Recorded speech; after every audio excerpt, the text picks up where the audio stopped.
لعيب اول لعيب اجنبي اتفقنا عليه، وكان ده مطلب الجهاز الفني، وكان ممكن يحل المشكله. اتقال لك ايه؟ اكشف طبي. هو ده مش طلب احترافي؟ اكشف طبي.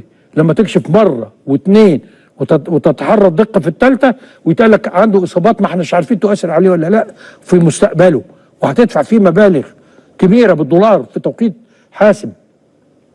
ده لو اجتاز الكشف الطبي كان حللنا مشكله المهاجم، لان ده كان اولويه رقم واحد. دخلنا بقى في اولويه رقم اثنين واولويه رقم ثلاثه.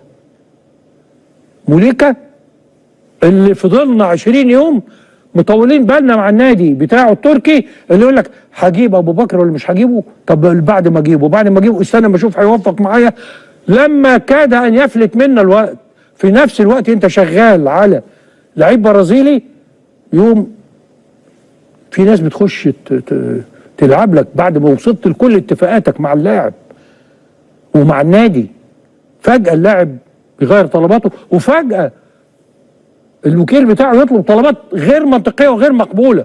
انا جايبك معلش لي، لان انت وظيفتك ايه؟ انت كراجل رئيس شركه الكوره تجيب لعيبه وتجيب صفقات وتتعامل، ما نقعدش معلش لبعضينا ونطلع اعذار وحجج. نشتغل يا عم.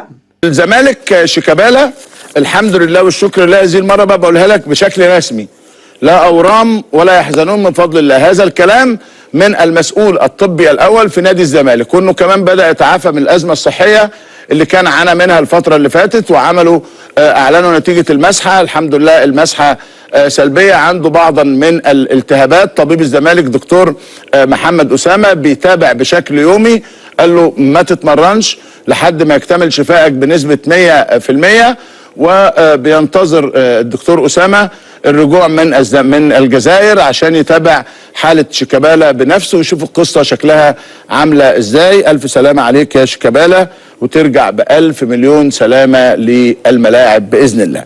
كسبنا صلاه النبي، ما كناش عارفين هننام النهارده ازاي من غير ما نطمن على الاخ شيكابالا والزمالك اللي هيقدموا ضحك في الجزائر باذن الله.